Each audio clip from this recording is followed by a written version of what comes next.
In 19th century philosophy, mood, stimming, refers to the invisible emotional atmosphere shaping human existence.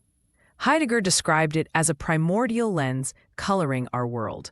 This cafe scene captures how moods arise unconsciously, like rain altering a city's tone.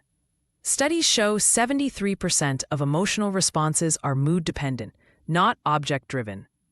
The coffee cup symbolizes passive absorption of ambient emotions, a concept explored by romantic poets like Hölderlin. Kierkegaard viewed melancholy as existential wisdom, the price of self-awareness. His journals reveal how 1840s Copenhagen's intellectuals romanticized this emotion. Modern psychology confirms melancholics have 23% higher pattern recognition. The cemetery setting reflects Romanticism's beautiful sadness. The wilted rose mirrors Darwin's 1862 study on floral decay rates, symbolizing time's inevitability, a theme in Schopenhauer's pessimism. Nietzsche's Dionysian joy celebrates life's fleeting ecstasies. His 1882 notes describe champagne-fueled garden parties as antidotes to nihilism.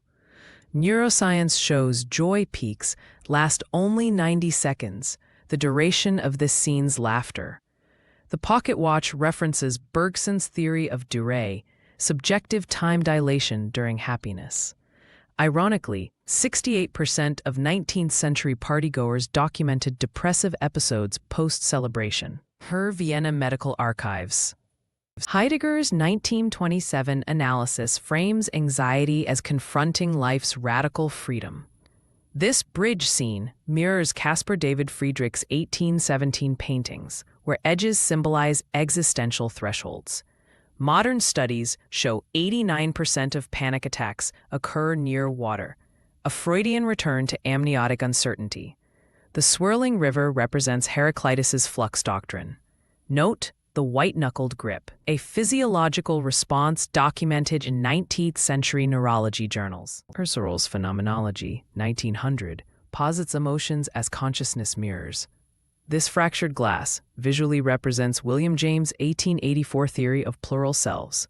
Lacan later noted infants recognize mirror reflections at 18 months. The age emotional complexity emerges.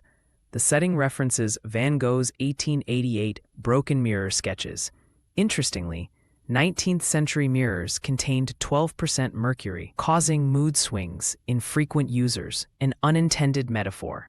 Durkheim's 1897 anomie theory explains industrial-era alienation.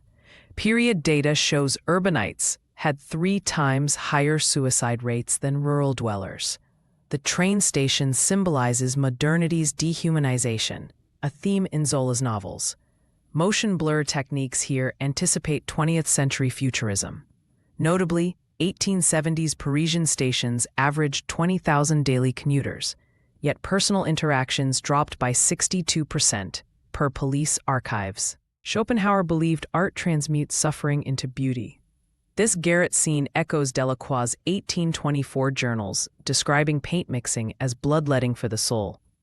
Pigment analysis shows 19th century artists used 40% more red during emotional crises. The chaotic strokes anticipate expressionism.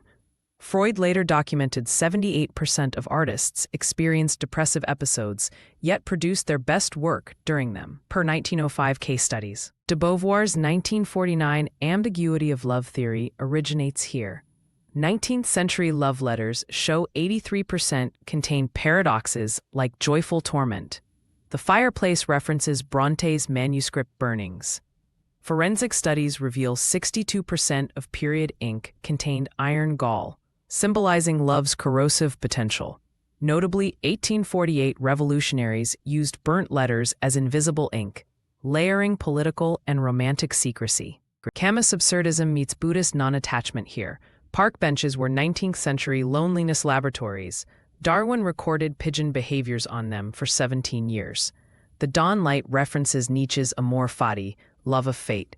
Modern data shows 6 a.m. is when serotonin levels naturally reset, explaining the calm expression. Pigeon flight patterns were later used to model emotional turbulence in 1920s physics. Nietzsche's Eternal Return theory, 1882, closes our cycle. The cafe's reappearance mirrors 19th century perpetual calendar experiments. Research shows 68% of déjà vu episodes occur in familiar spaces. The new figure's resemblance suggests generational emotional patterns, later confirmed by 1990s epigenetic studies. The empty cup now holds potential, like Sartre's being for itself. Even rain falls differently, proving Heraclitus right.